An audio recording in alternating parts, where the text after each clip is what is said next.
Eu confesso que o último jogador que eu imaginei fazendo um vídeo de forma positiva pra ele nesse início de temporada era Luciano Arriagada, né? Um jogador que eu confesso que eu até lamentei o retorno. Falei, caralho, que esse cara tá aqui de volta. Mas o último jogo, uma declaração do Barbieri, uma atuação lá em 2023 fazem eu repensar algumas coisas. E fica aqui o questionamento, né? Quem vai receber o prêmio Julimar de 2023 de 2023, 2025? Porque o Julimar foi esse cara que se recuperou muito a partir do campeonato estadual, né? Então, tem Matheus Babi aí, tem Luciano Arriagada, tem Juninho, tem alguns jogadores, o próprio Léo Ataíde, alguns jogadores que não estão muito em alta no clube, mas podem acabar recebendo mais oportunidades se fizerem um bom campeonato estadual. E o primeiro recorte do Luciano RH, a gente não tem muito o que falar, né?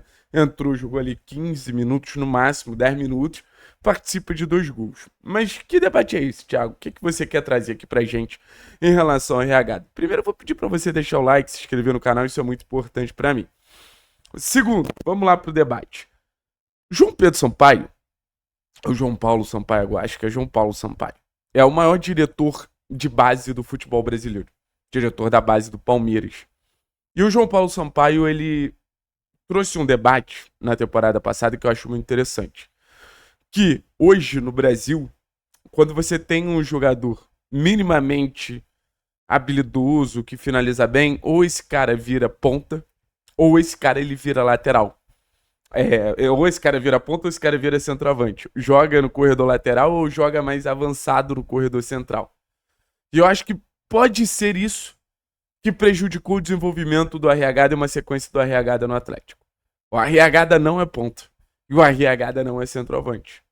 O Arriagada é segundo atacante. Ah, Thiago, mas o que faz você acreditar que o Arriagada é segundo atacante?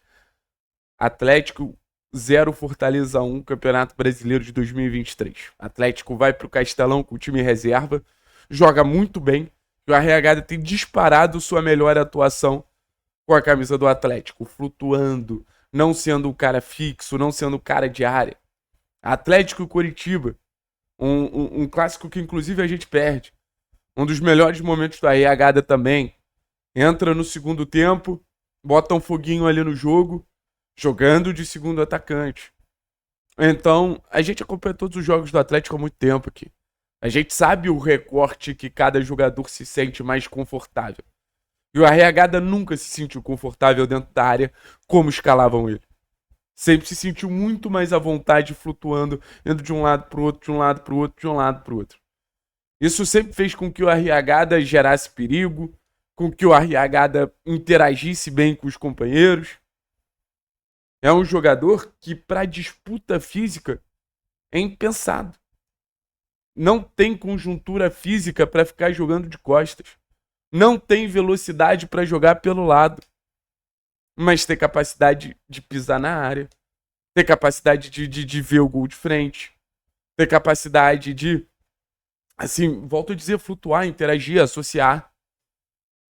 Então, não que eu esteja romantizando, eu não que agora eu acho o Arriagada fenomenal. O ponto não é esse.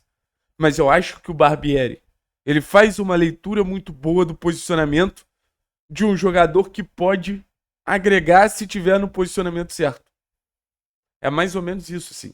Não é o que o Arriagada é o que o Arriagada pode ser. E o que o posicionamento correto de um jogador pode somar ao jogo dele. Sabe? Porque eu volto a dizer, as características do Arriagada não é um grande finalizador. Não é um cara que, porra, sustenta zagueiro. Tu bota o Arriagada contra qualquer zagueiro de Série B, ele vai sofrer fisicamente, é muito incapaz. Não é um cara que gera por vantagem a partir de velocidade, de habilidade. Só que no futebol brasileiro, e assim, o Atlético sempre foi marcado por um clube de belíssimas duplas de ataque, né? Paulo Henrique Oséias, aí teve seus momentos da Dagoberto e Washington, Cirino e Ederson, enfim. Existe um histórico muito grande do clube nessa questão de duplas de ataque. Kleber e Alex, óbvio, a maior de todas. Então você começar a jogar com esse segundo atacante, cara, acho que pode ser uma alternativa tática interessante. E detalhe, O Atlético vê no Matheus Friso mais esse segundo atacante do que um meia em si. O Atlético vê no Matheus Friso mais esse cara de pisada na área de finalização do que qualquer coisa. Ah, Thiago, então você tá me dizendo que se o RH continuar, a gente não precisa ir atrás do Friso? Zero.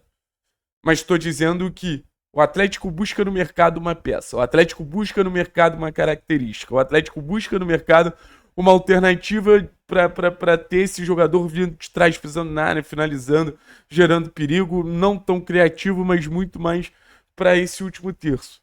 Você tem um jogador no elenco que entrega isso. Dá sequência para ele, pô. Dá 1 minutos para ele, vai que. O Julimar era um cara que eu zero acreditava também. E vou te dizer mais, 90% da torcida zero acreditava também. Só que a gente precisa parar de certezas absolutas. Eu acho que a gente precisa começar a pagar para ver. E se tem um lugar certo para pagar para ver, é o campeonato estadual. Se tem algum lugar certo para pagar para ver, é o Ruralzão. Não quero pagar para ver em jogo importante de Série B. Eu não quero pagar para ver em jogo grande de Série B. É muito importante deixar claro que tudo tem hora e tudo tem momento, gente. Então, assim, Thiago, mas você tá botando a IH num patamar que ele não tá.